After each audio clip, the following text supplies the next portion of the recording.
In the top stories, OECS contingent to meet with education officials this week.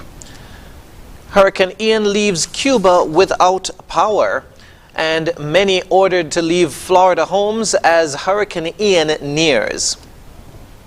Hello and welcome to the ZIZ Midday Newscast. Today is Wednesday, the 28th of September 2022. I'm Jason Davis. Nationally, education officials and key stakeholders across the Federation of St. Kitts and Nevis will engage in a series of meetings with members of the OECS on Thursday. The purpose of the visit is to assist with the implementation of the OECS Program for Educational Advancement and Relevant Learning, also known as PEARL project, to facilitate the achievement of the OECS education sector strategy. The visiting contingent will meet with program directors, project managers, and senior technical specialists as they chart the way forward to an implementation of PEARL in the Federation. One component of the OECS PEARL project is the Special Education Needs Survey, which was launched in the Federation on Monday, September 26, and ends on Monday, October 31. The St. Kitts and Nevis National Carnival Committee has announced that a Sugar Mass 51 calendar that has been making the rounds on social media is fake. In a post to their Facebook page, the committee stated that the poster was not shared by the Carnival Committee. The National Carnival Committee also reminded the public that official information will be disseminated from the committee's secretariat.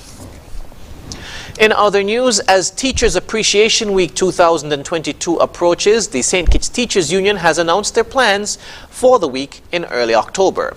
The activities begin with 2 church services on Saturday and Sunday. Retired Teachers Appreciation Day will be observed on Monday, October 3. World Teachers Button Day will be celebrated on Tuesday, October 4, and World Teachers Appreciation Day itself will be celebrated on Wednesday, October 5. There will be a reception for new teachers on Thursday, October 6, and Teacher Empowerment Day on Friday, October 7 will round out the week. Moving now to news on the regional scene, there is a total electricity blackout in Cuba after strong winds and heavy rains broke down the country's main power system. The electric union said that work is underway to gradually restore services after 11 million people were left without power last night. More in this report. Ian, a Category 3 storm, hit Cuba's western end on Tuesday. It led to heavy devastation in the Pinar del Rio province, where most of the country's tobacco farming is done.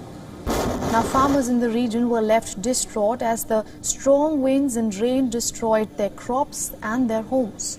Nunca se había visto esta forma. A veces pasa un huracán, pero no de esta magnitud. Esto terminó con todas las casas, con todos los secaderos de tabaco, con todas las fincas, con todo. Destruyó todo, todas las frutales, todo. Bastante inundado el agua. Inundado, por lo menos en la bodega ahí, eso está en la bodega. Mira cómo estará para eso para atrás, lleno y con la ventolera.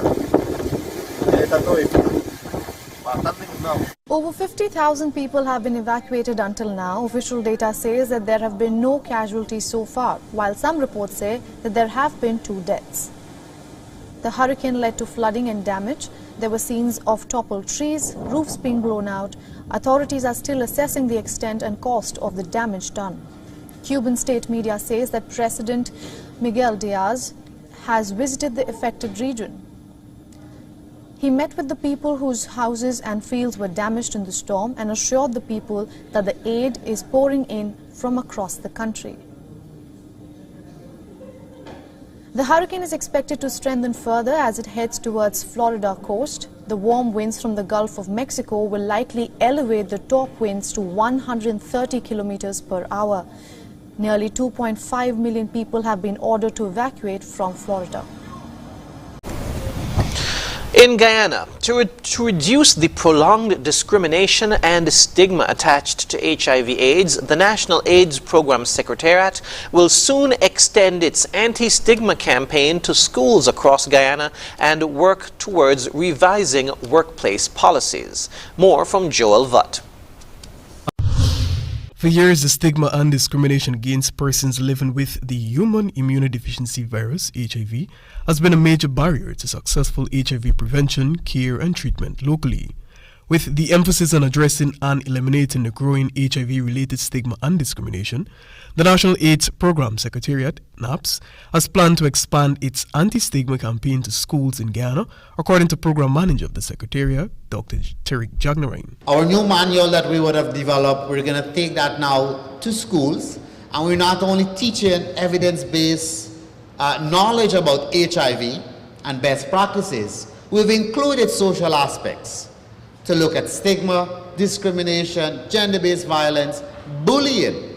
Jagnarine, during a recent interview with this newscast, further explained that the program, which received support from the United Nations Development Program, UNDP, will allow current students and recent graduates of the school system to better understand the stigma related to the virus while addressing the social concerns of society. We would have been able, through that very CDC grant, to develop and revise new manuals for teaching our youths, a population where we often neglect focus.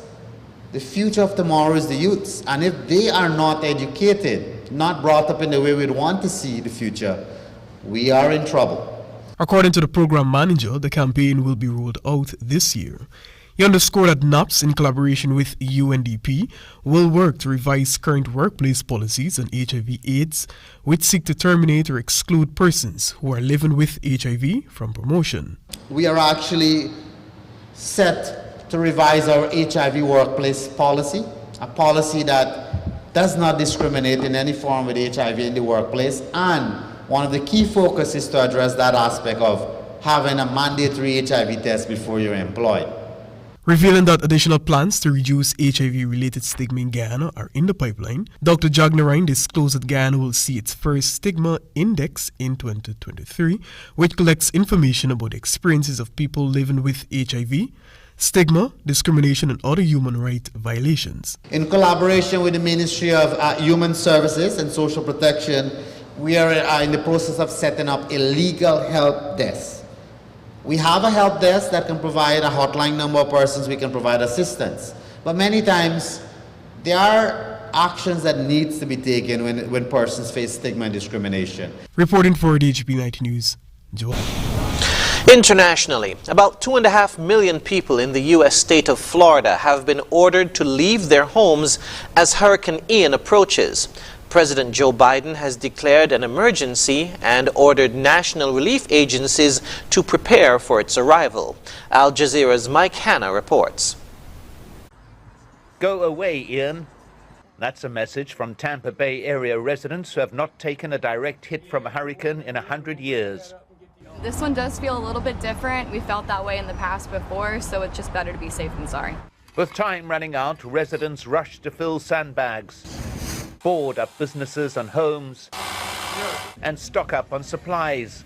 Many shelves are empty. As many as 2.5 million people are under evacuation orders. They say mandatory evacuation. It's time to go. As a massive lightning-packed hurricane makes its approach, U.S. President Joe Biden warned residents not to be complacent. Your safety is more important than anything. And I know our hearts are with everyone who will feel the effects of this storm, and we'll be with you every step of the way. We're not going away. The message from state authorities is more direct. If they heed the evacuation order, I have a 100% guarantee that they will not die from storm surge if they heed the evacuation order. I have a 100% guarantee that they will not have to be rescued off a rooftop if they heed the evacuation order. NASA officials scrambled to move the Artemis 1 rocket off its launch pad and back into the vehicle assembly building at the Kennedy Space Center. It took about 11 hours to get the rocket back into the building. A Hurricane Hunter aircraft known as Miss Piggy was sent into the eye of the storm over the Caribbean. The information gathered by the high-tech gear on board indicates that the storm will intensify even further when it moves over the warmer waters of the Gulf of Mexico.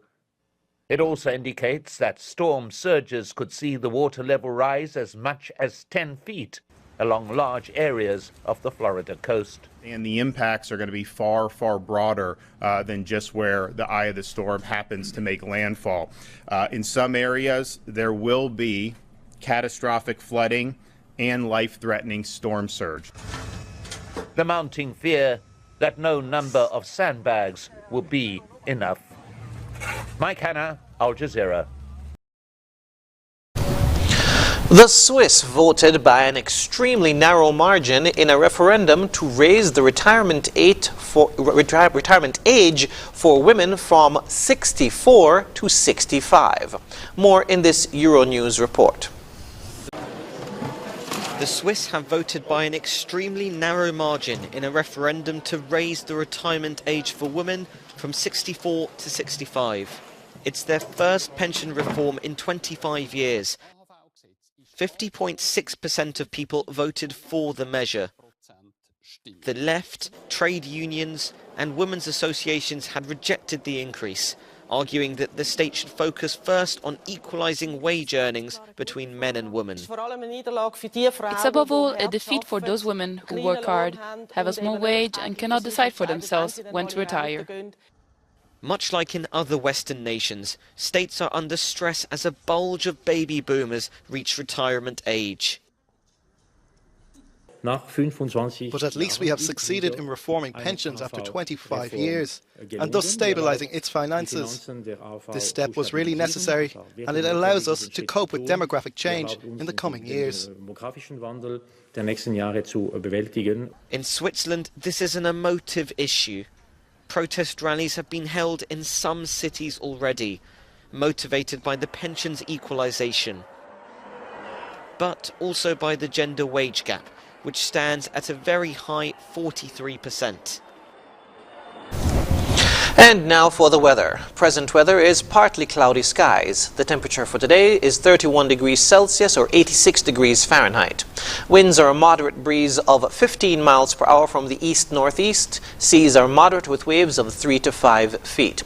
The weather forecast in St. Kitts and Nevis today will be partly sunny skies with brief cloudy spells and a 60% or moderate chance of brief passing showers. Tonight will be fair to partly cloudy with a 40% of moderate chance of brief passing showers. Sunset today will be at 6:02 p.m., sunrise tomorrow at 6:01 a.m.